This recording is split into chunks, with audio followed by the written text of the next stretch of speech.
Alright, we're live. D, you there? Yeah, man. Man, it's been so long, I don't even know how to work this laptop. What's up, everybody? This is Q, and with me is D. We are alive and well. And this is the Quazemoto Show. Welcome back, everybody. D, good to have you. Where you been, man? I was out on a mission looking for you, man. I'm like, I can't do this show without D. Hey, man, it's a lot going on, man. I mean, it's like, I'm glad that I'm not from Syria. I'm glad I'm not from any of the states that are banned. Yeah. I don't know what this country's gonna do now. Without immigrants in another country. You know what? A lot of people were asking me, man, hey, did Trump deport your ass? I'm like, no, I'm an American citizen. He can't deport me, But Matt, he's got another thing for us. When you're American, he has this thing called mass incarceration. Shit. All right, before we get into Trump, we gotta let the audience know what we've been up to and why we haven't been on the air. I think the last time we were on the air was right before elections, and both you and I boldly predicted that Hillary was going to just run away with it. How sadly we were mistaken. Old Donnie Boy pulled out a victory. Now we got fucking Trump in the White House, dude. What the fuck?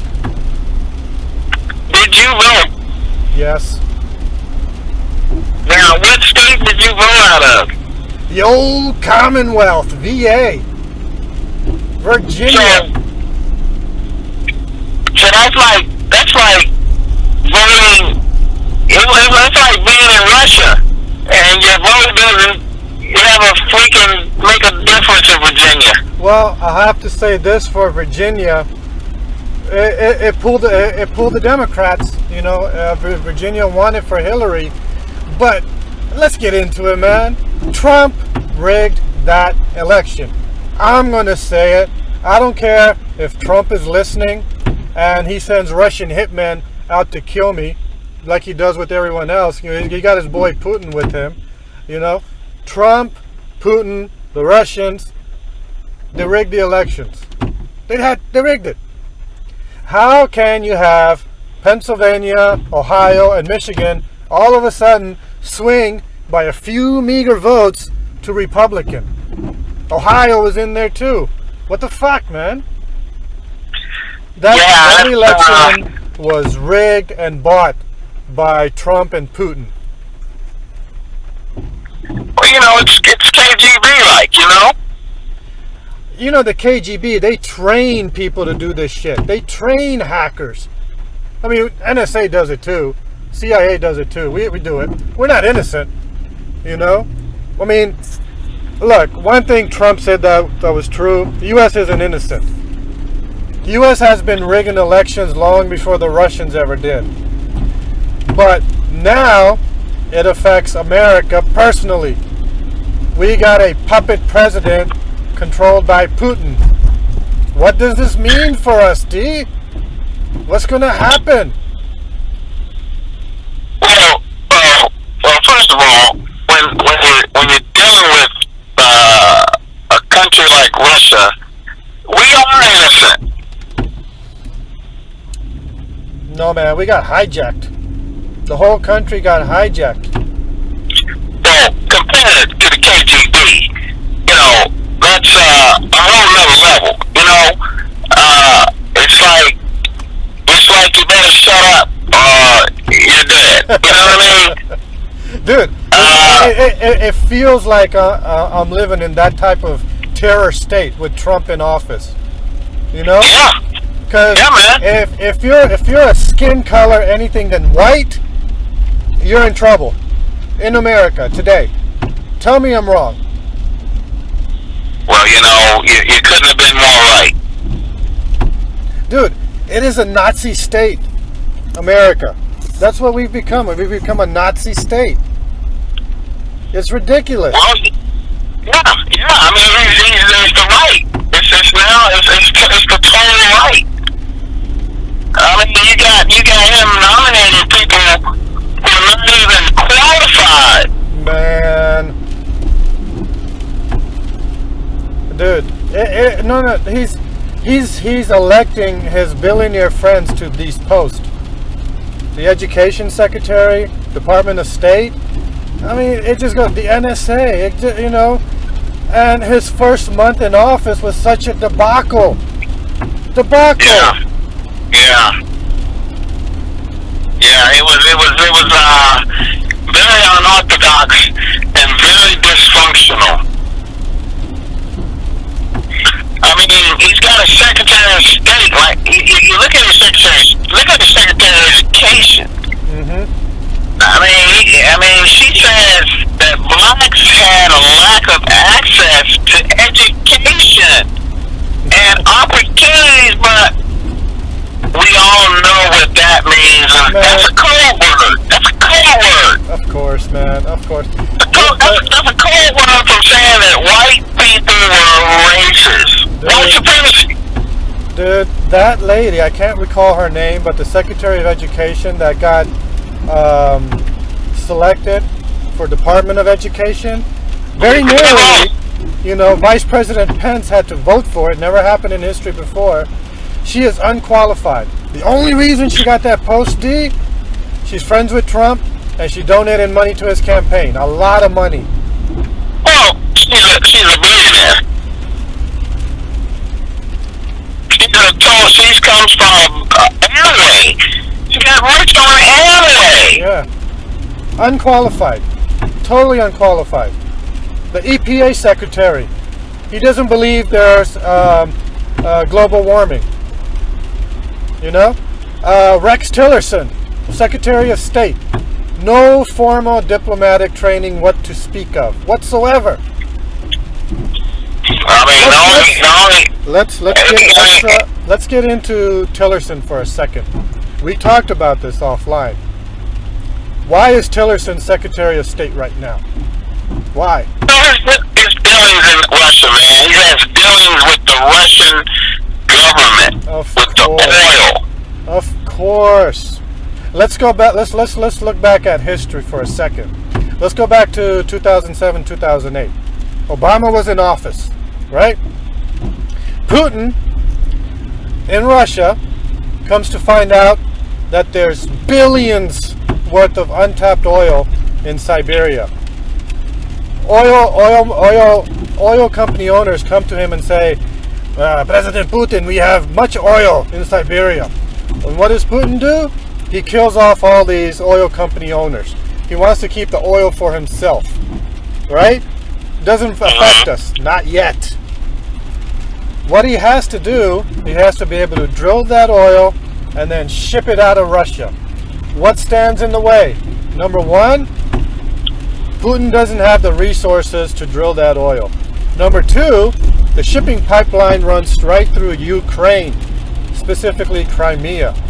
So what happens? Putin invades Crimea, claims it for himself, and says F you to the Ukraine, opening up a clear oil pipeline for him. That means he doesn't have to give Ukraine any royalties whatsoever for the billions of oil that he's about to drill in Siberia. Now, he has a clear pathway, but he needs help drilling that oil. Along comes Rex Tillerson, who was CEO of ExxonMobil at the time. Tillerson was like, sure man, I'll help you drill. But Obama and the US, they're angry at Putin. You can't just invade countries like that. That's very similar to what Saddam Hussein did back in the early 1990s when he invaded Kuwait, right? Obama is more level-headed than the Bush, what George Sr. did. He's like, we're not going to invade Russia. That'd be just, we're not going to do that. I'm going to impose sanctions, embargoes, and restrictions on you. You cannot touch that oil. You cannot drill it. You cannot export it. Putin, pissed, he's sitting on $500 billion worth of oil, and he can't drill it. You know, he can't fight the U.S. over it. You know, no, Putin's smart. He can't go to war with the U.S. He can't. They'll lose. And he knows if they go to war with the U.S. and U.S. kicks their ass, they're going to take the oil. So Putin comes up with the plan. Elections are coming up. Let's get someone elected who will be favorable to get this drilling done, who will lift the sanctions. We need a Republican, but we need someone we can control. Along comes Donald Trump. Putin and Trump go back years. Trump had business investments in Russia that went bad. Putin, recognizing this, he's like, I'll forgive those business deals and give you 19% of this oil that I'm about to drill if you lift these sanctions and embargoes that Obama has put on us. Trump's like, fine, 19% of 500 billion, I'll be one of the richest men in the world. After Putin, of course. So, Putin and Trump, they come up with a plan to rig the elections. And believe me, it's rigged. I mean, come on, you have senior officials in the Trump candidacy, when they were running for office, talking to top-level Russian officials on a daily basis.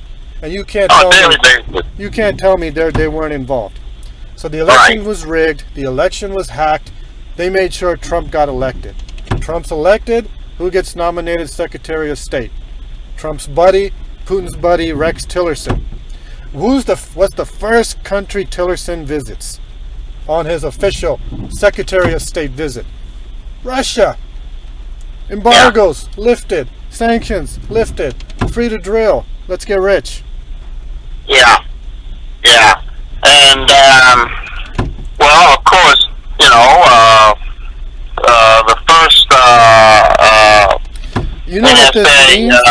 Putin, the first NSA just a second, nomination. With this oil, Putin would become one of the most powerful and richest men in the country. I mean, not in the country, in the world. One of the most powerful and richest men in the world. Russian President Vladimir Putin. That's a scary thought. Well, you know, it was interesting to see how he had to fire his first nominee for the NSA. Well, he had to. Because, dude, his NSA pick was talking to the Russians before they even took office. That's a big no-no. That's a break of a law. And what Trump knows, what Pence knows, that what the NSA guys know, they know. Dude, they're already breaking, they broke laws coming into office. They're breaking laws while they're in office. I give Trump a year and a half at the most in office before his ass gets impeached and kicked out of office. Well, do you know that, I'll be honest with you, man, this is a very scary time. Man, who you telling? This is a very worrisome time because I'm scared. Dude, you're scared. I mean, you gotta understand. I mean, listen. I heard Trump the other day state that he doesn't know anything about Russia and he's never been to Russia. BS. And then you're gonna tip with him saying, "Oh yeah, I was just in, a couple of years after he said, I was in Russia just the other day." He did this before he ran for president. Mm-hmm. And he was like, "Yeah, I was in Russia the other day," and I'm like, "Oh my God, this guy is a narcissistic, egotistic." And then look at your girl in the White House when the HBCU had their meeting with Trump. Telling Conway, she looks like trailer trash with her knees. What's her knees, man? All in the chair, man, like she's at a freaking cookout. Dude, I see the Obama administration as the freshman team. We got the freshman team running the White House. The Trump, did I mix that up? The Trump administration. I see it as the freshman team. Obama was the varsity. Look how smoothly and professionally Obama's presidency was ran. They ran it like professionals. Now we got the freshman team running the White House. They're a bunch of fuck-ups. Trump, Conway, Spitzer, the NSA secretary that got fired. They're a bunch of knuckleheads. And all they're gonna do is make themselves rich, make their friends rich, fuck up this country, and then leave. They don't give a damn about me or you or anyone else. Trump sold a fucking wolf ticket to the American public. And now, when he goes back and, all the promises he made, people are shocked now, but that he's not living up, he's turning around to what he actually said during the campaign trail. People are shocked now. I'm like, why are you shocked? This is a wolf. He sold you a wolf ticket to get in office. He doesn't care about you. Yeah. He damn sure doesn't care about me or my boy Donnie. He doesn't. He's going to step on necks, make himself rich, and then leave. We're in trouble, man. We're definitely in trouble, man. I mean, you got Donald Trump, man. Also, he's like, it's almost like, Donald Trump is trying to sow seeds of discontent. I mean, he's trying to make it seem like he's friends with African Americans and Congress. No, he's not even like that. Dude, he could care less about any type of color other than white and rich. Let's be clear. If you're not white and you're not rich, he doesn't care about you. He doesn't. Well, he definitely doesn't care anything about his custodians from New York. I mean, in the state of New York, you've got more African Americans in Congress from the state of New York, and Donald Trump doesn't even have a relationship with none of them. Dude, he doesn't care about them. More importantly, he doesn't care about the rednecks in Kansas, in Texas, in Alabama. Long as they vote for him, he'll do a shuck and jive, say whatever needs to be said to get your vote. And then once he's in office, he can care two shits about you. That's Donald Trump. Well, after insulting the White House correspondent, that just tipped it all over for me, man. And dude, what is it up with these false reports? The supposedly terrorist bombing that never happened in America, and another terrorist attack in Sweden that never happened.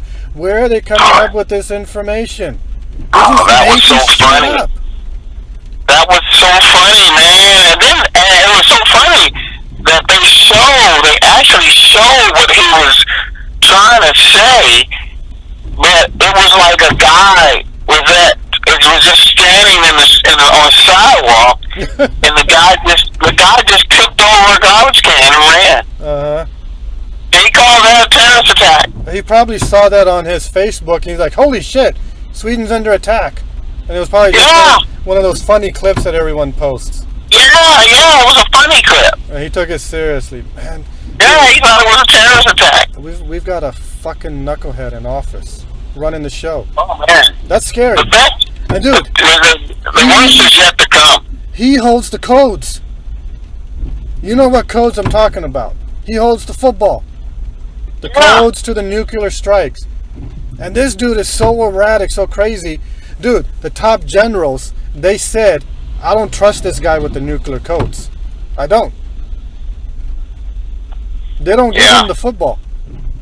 No, they can't. The nuclear code in the government world is called the football. It's a briefcase that when you want to launch a nuclear attack, they open up this briefcase that they lovingly call the football, and then they have to get the president's approval to launch a nuclear strike. That's a scary thought.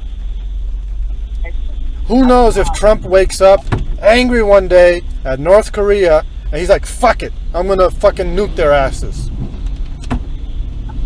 And he's like, give me the football, we're striking. That's how close we are. Trump may go down in history as the first president to launch a nuclear strike. Yeah, he's a sicko, man. He's definitely got some. Listen, man, you better watch out. We're in trouble, dude. I mean, if your dog, you better get a dog so he'll know something's wrong. Yeah, man. I mean, when Trump got elected, I was shocked. And then I was like, this country's in trouble. This country's in trouble. Yeah, we're in big trouble. But I mean, I'm talking about trouble like somebody is already getting ready to test him. And dude, he has, no control. No self-control. I mean, he gives this rally in Florida, and it looked like a Klan rally.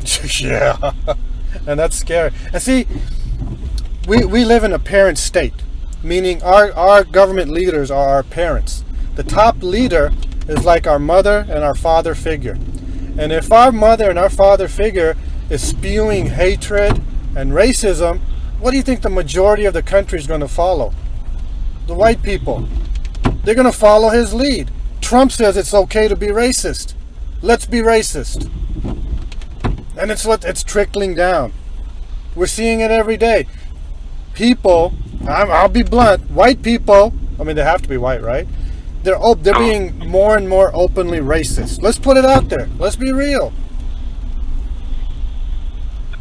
Where before, it was politically incorrect to be openly racist, now Trump is making it okay to be openly racist.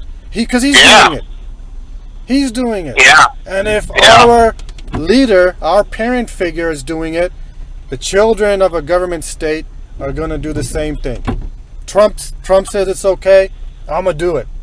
And that's a scary thought, because as you and I live in this great country, and it is still a great country, we have to be that much more cautious when we go out. I got kids, I have to protect my wife and kids. You don't think my head's on a swivel every time we go out? You don't think we get those looks when we're out in the mall? I know you get them. Come on, man. Y'all get those 1960 nigger looks. Yeah, man. That's how they treated us in the 60s and the 70s and the 80s. Come on, man. We've been going through it. Welcome to the club. No, it's We've been going through it for 400 years. No, we got our own new club, man. Muslims are the new Negroes of America. And unfortunately, black people can't join this club. You guys got your own club, but you can't. This is a whole different label, D. And it's a label that you don't want. I think it's a lot worse, man. Yeah. Dude, we are openly being racist.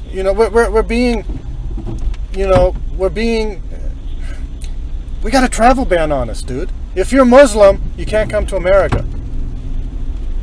How racist is that? Right? That's as racist as Hitler saying, if you're Jewish, get your ass to a concentration camp. Yeah. And Spanish.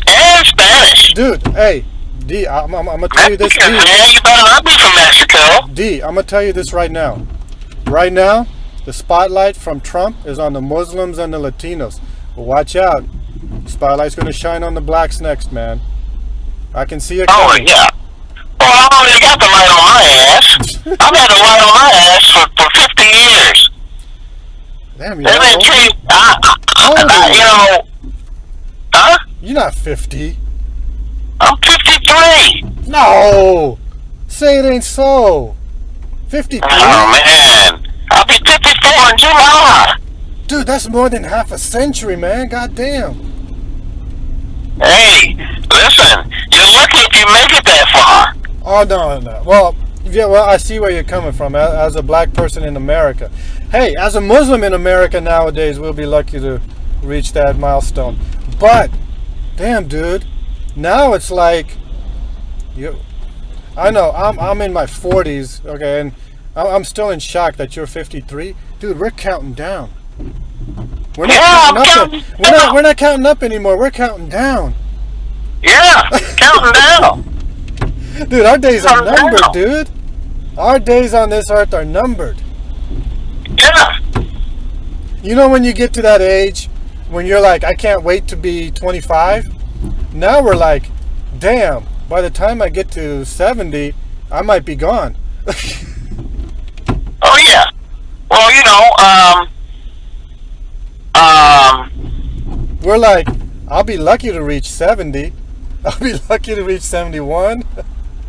Right now, we're counting down, dude. It's no more counting up. We're counting down. oh, yeah, it's a countdown. It's a countdown for me. It's definitely a countdown. I can hear it almost right now. It's like, I'm at, right now, if you wanted to count down in my life, I think I'm like at 30 seconds.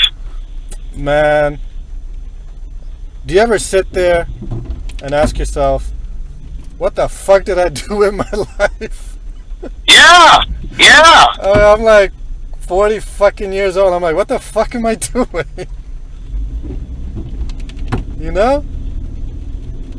A waste. And, you know, I've always suffered. I've suffered a million nights thinking like that, man. And I'm like, wait a minute. It ain't over yet. True. You know, we still hold on to with that little glimmer of a window. We still got time. We still got a little bit of time. You know? We can still do something. Dude, not much. But we got work to do. My outlook on life these days is my kids will be in college soon. They're going to get married. They're going to have grandkids. I'm going to be a grandfather. And then that's a wrap. After that. That's it. Yeah. I mean, you know, I'm not quite sure if I'll ever work for anybody ever again. I don't know. It don't look good. But we'll see. Oh man. Hey D, I don't want to put the spotlight on you, but I got to put the spotlight on you. Can I bring it up? You know what I'm talking about. Yeah. So how's your phone? Oh man, it's right now it has been compromised. Like I said, I'm not sure who the culprits were. It wasn't me. It was like I did a little investigation. I really couldn't come up with a. Come on. Out with it. What happened, man? What happened to your phone? I gotta let our listeners know, man. When D told me when he brought this up to me, I was like, man, this is funny shit. I can't believe this is happening. Yeah, man. I mean, it's been a crazy year, man. It's been a real crazy year. But you know, I'm learning that life is full of surprises, man. You know, you can't just live anymore and just think everything is gonna be Andy Griffin. So tell me, you had to swap out your SIM card, right? Well, actually, all I had to do was go to T-Mobile. And they just said, well, you were synced. you were synced with another phone. Now, was that on purpose, or was it by accident? Accident on my part. Because you don't think I went to use a computer, and when you sync into a computer, that gives you everything. They can get linked up, but you don't think it could have happened on purpose? That your girl just might have clicked a few buttons to make sure it was synced, that she got your calls, your text messages, see what you were up to. She wanted to keep an eye on you. I think anything is possible, but I'm going to plead the fifth. So did she confront you? Was she like, who's this bitch that's calling you all the time? There was KGB information. That's funny, man. That's too funny. Yeah, man, it blew me away. You know, I was like, okay. Were you sweating it for a little bit? You're like, oh shit. Well, you know, actually the information that was gathered was really, there was really nothing you could do with it. Alright. So no big deal. This is the same chick, this is the Martha Vineyards chick, right? Mm-hmm. Oh, yeah. Okay. Yeah, man. How's that coming along? Well, you know, as long as like I said, as long as I'm on my own, trying to get this thing together again, you know. We're losing you, buddy. We're losing you.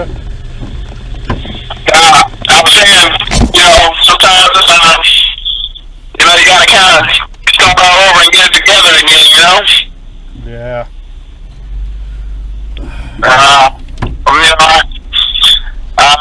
It's been a tough so far. It's been a tough year. I know, man. I know. And it's just February. I know, but hey, new beginnings, right? New beginnings. Always a new beginning. Always a new beginning. Hey, you know, if we don't talk about what I want to talk about next, then I know I'm already going to get emails about it. Did you watch the Super Bowl? Oh man, I did. Dude, how good was that game? Well, you know, I knew the game was never over. I don't have a recording of it, but I did tell my friend. I said, "Hey, girlfriend, the score is 28-3, but this game is not over." I told her that. She said, "Oh, you're crazy."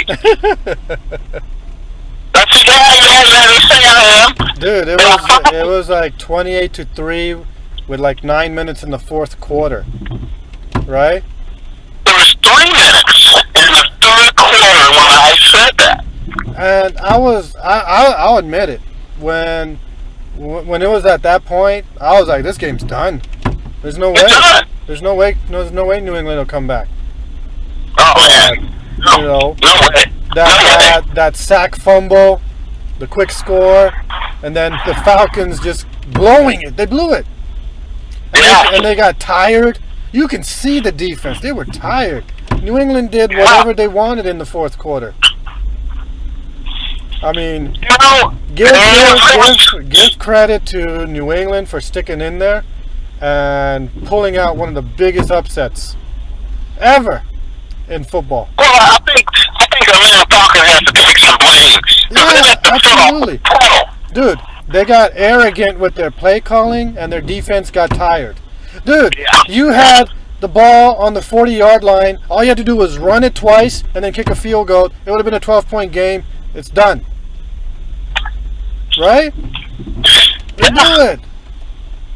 Kyle Shanahan got arrogant. He's like, watch this. I'm going to show everybody how smart I am by throwing it.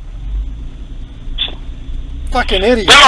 He's an idiot. The New England Patriots remind me so much, man, of the 1970s Cowboys. Oh, yeah? I mean, these guys, you know, the Cowboys back then, man, they used to pull out games, man, that you'd be like, whoa, how did they do that? How did Roger Staubach do that? I would put a different twist on it. They remind me of the John Elway Broncos of the 80s and 90s, where Elway would always make a comeback.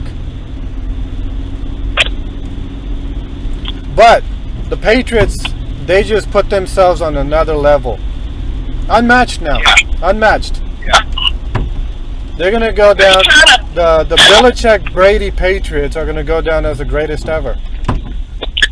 I mean, they actually remind me of a mid-1970 Oakland Raiders, man, where they were like, okay, everybody hates us. Everybody hates us now.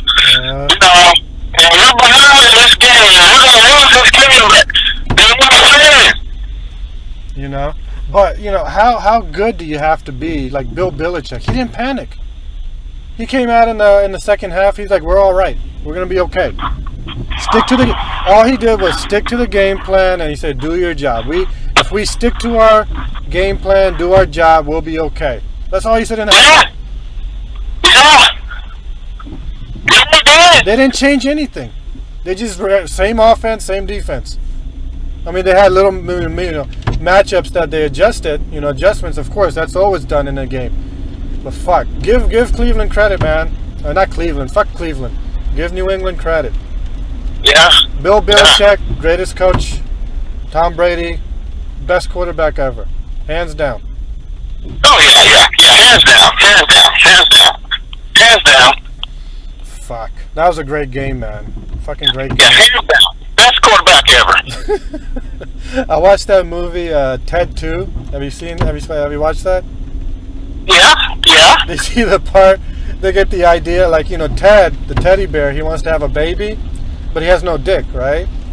So he's like, you know, we'll get Tom Brady's semen, and then, you know, medically inject my wife with Tom Brady's semen, and we'll have a super baby. And they go to Tom Brady's house in the middle of the night. They're like, "You jerk him off." Like, "No, I ain't gonna jerk him off. You jerk him off." And then when Tom Brady wakes up, he throws him off the balcony, and he throws Ted and fucking Marky Mark. He's like, "Oh shit, perfect spiral." Right.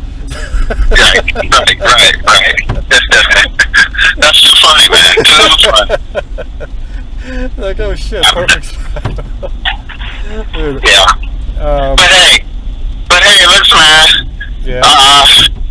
Before we go, I just want to comment on the Academy Oscar Awards. Dude. And it was just what's this all coming to, man? WTF, man. That's all I can say. WTF. The guy that hands out the cards, he has one job: hand out the card, and the right one, and he fucked up. Dude, how much of a shit show was that? Oh, wait, like the greatest moment in all those people's lives. They just won Best Picture. The guys from La La Land. They're making their acceptance speeches. They got the Oscars in hand. Oh, hold up. Put on the brakes. You didn't win. You didn't win. Someone fucked up and you didn't win. Yeah.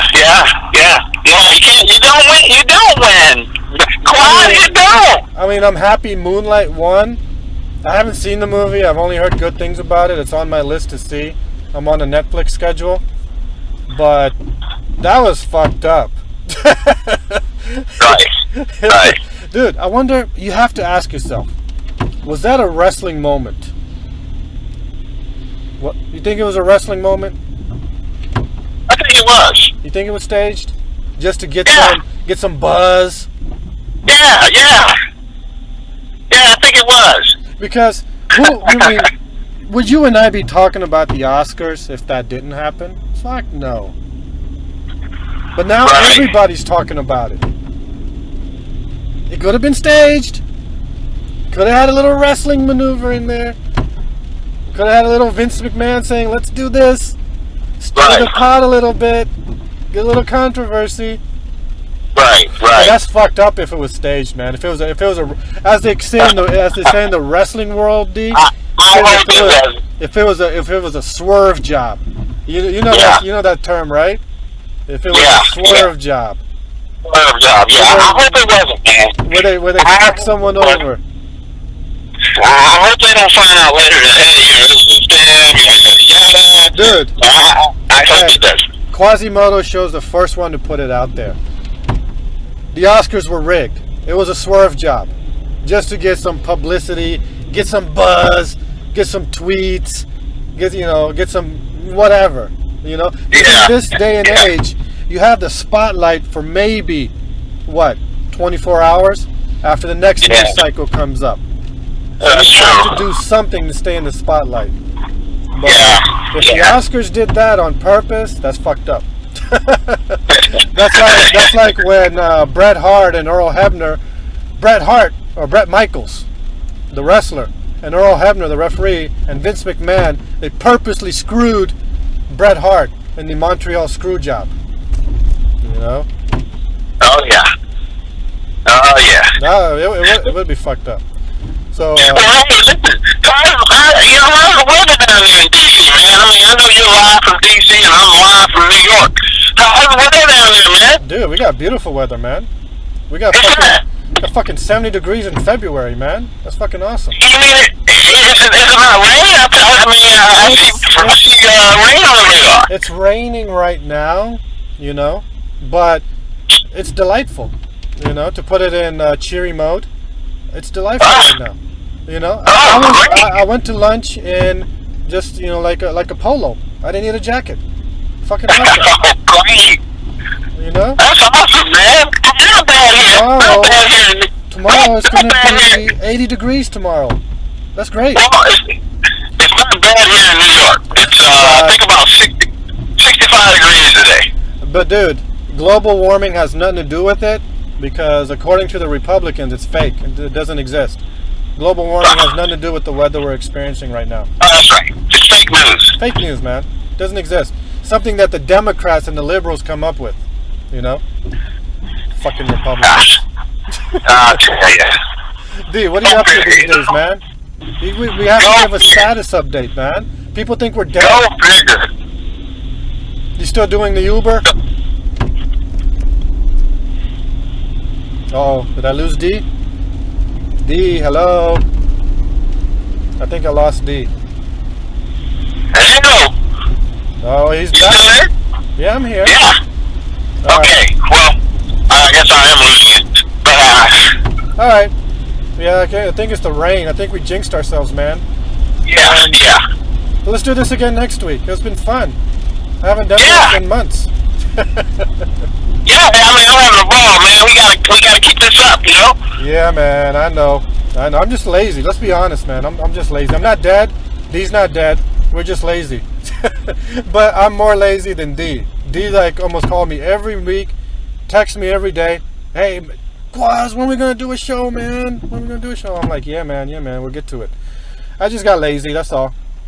We're not dead. No one killed us. Trump didn't kill us, though he might after this podcast. D, you got anything? Parting shots. Okay, I think D just left us.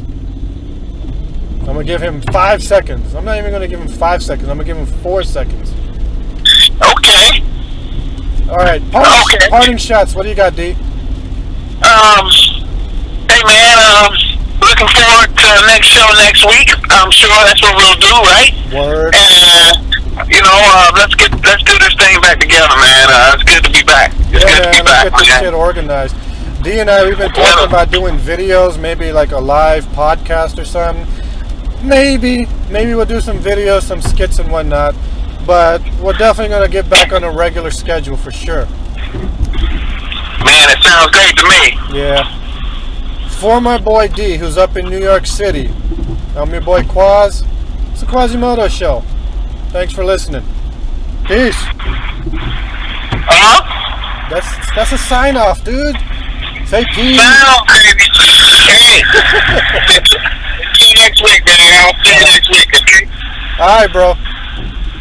Nothing to talk about, man. I gotta get myself together and be more prepared so I can get on you. I'll give you a break this week. All right. Give me some CIA briefings, man. That's what we need.